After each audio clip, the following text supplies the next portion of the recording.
Buenas tardes, jóvenes, ¿cómo están? Vamos a continuar con un ejemplo más sobre lo que es la ley de Coulomb, ¿sí? En este ejemplo tenemos tres cargas, ¿sí? Las cuales están ubicadas como se muestra en nuestro diagrama, ¿sí? Tenemos una carga Q1 que es positiva de 4 por 10 a la menos 9 Coulomb, una carga Q2, ¿sí?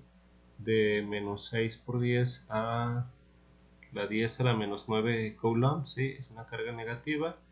Y una carga Q3 de menos 8 por 10 a la menos 9 Coulomb, también negativa, ¿sí? Y están separadas, como les comentaba, como se muestra en la figura, ¿sí? De manera triangular, ¿sí? La carga Q1 con respecto a la carga Q3 está separada 10 centímetros, la carga Q1 con respecto a la carga Q2 está separada 6 centímetros, y la carga Q2 con respecto a la Q3 está separada 8 centímetros. Aquí lo que queremos conocer es la fuerza resultante sobre la carga Q3, ¿sí? Debido a las otras dos cargas.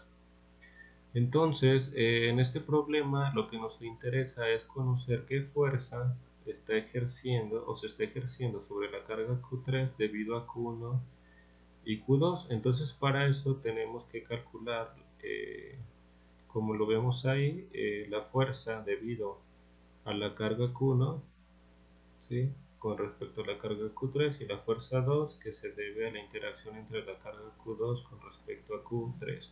Para después calcular una fuerza resultante que sería la suma de esas dos fuerzas, ¿sí? Entonces, primero que nada, lo que tenemos que hacer es dibujar un diagrama de cuerpo libre donde se indiquen todas las características que tienen todos los elementos, características, distancias, magnitudes que tiene nuestro problema, que nos sirva para interpretarlo de una manera más adecuada y poderlo resolver. Ok, entonces dibujamos un diagrama de cuerpo libre como el que tenemos a nuestra derecha, perdón, ¿sí? Entonces nos damos cuenta que las fuerzas van a estar actuando en la carga Q3. Entonces la carga Q3 la ubicamos en el origen de un plano cartesiano y a partir de ahí vamos a dibujar lo que son nuestros vectores o las fuerzas que van a resultar, ¿sí? Nos damos cuenta podemos observar que la carga Q1 y Q3 son de signos opuestos. De acuerdo a la ley de la electrostática nos dice que cargas de signos opuestos se van a atraer, entonces va a existir una fuerza de atracción, ¿sí? Entonces por eso la fuerza 1 va dirigida hacia arriba con un ángulo de 37 grados.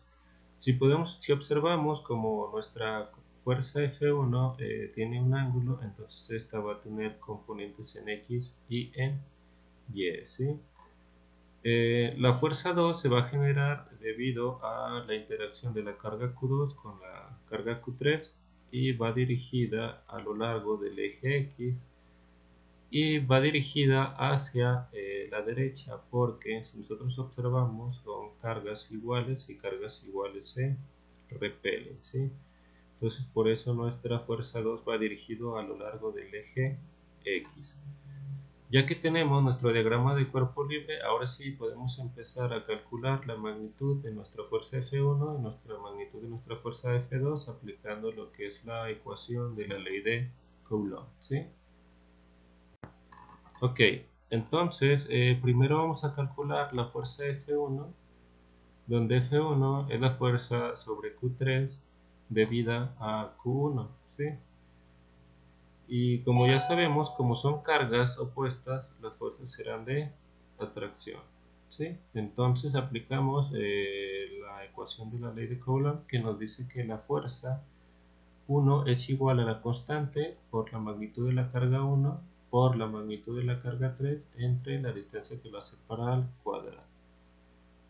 Sustituyendo datos, nos queda que la fuerza 1 va a ser igual a 9 por 10 a la 9 por newtons por metro cuadrado sobre coulomb cuadrado, que son las unidades de la constante, por 4 por 10 a la menos 9 coulomb por 8 por 10 a la menos 9 coulomb, ¿sí? Todo esto dividido entre la distancia que lo separa, que es 0.1 metros elevado al cuadrado.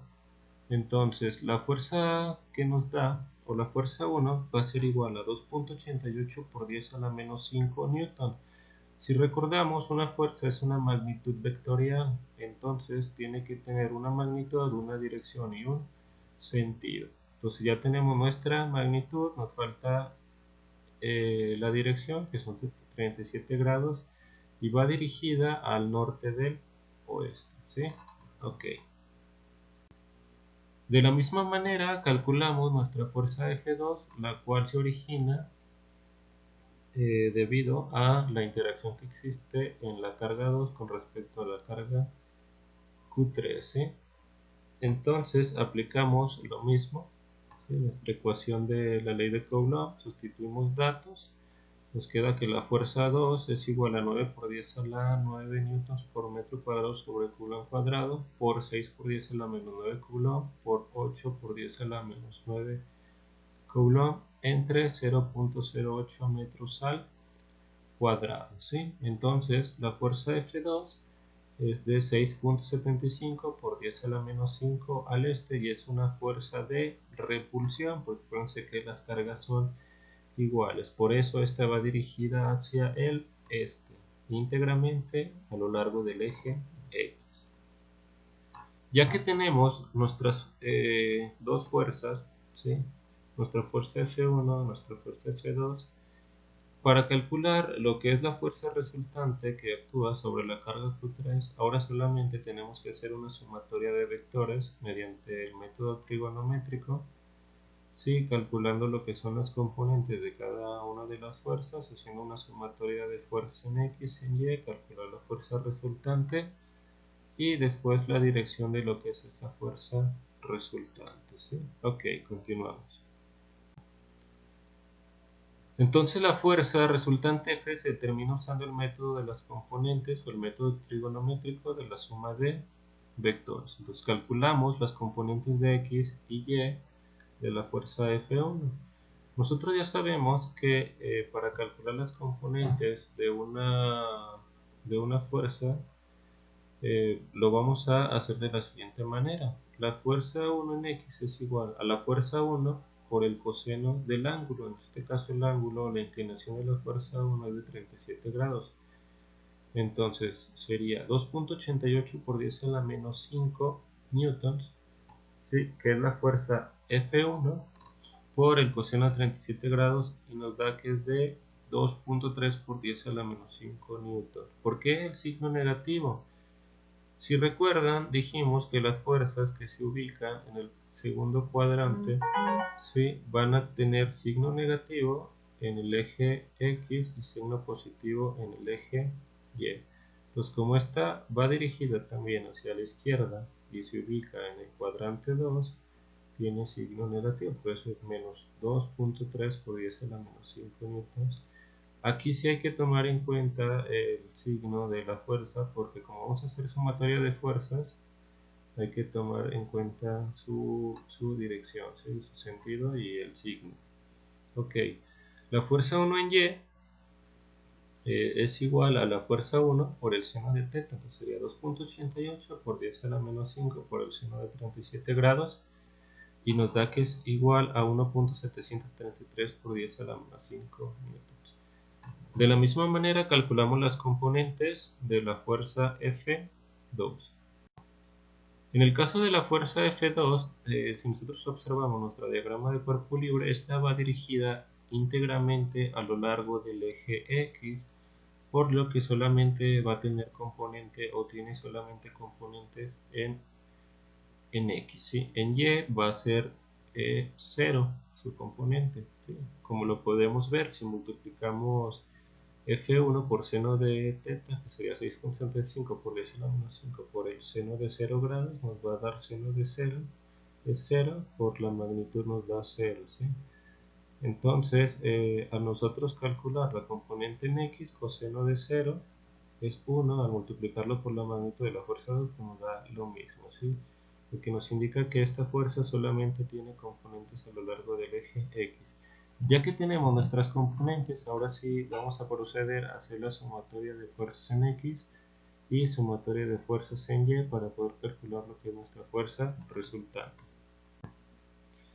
Entonces hacemos sumatoria de fuerzas en X, las componentes en X es la de menos 2.3 por 10 a la menos 5, que es la componente de la fuerza 1, más 6.75 por 10 a la menos 5, que es la componente de la fuerza 2, y nos da que esto es igual a 4.45 por 10 a la menos 5 newtons.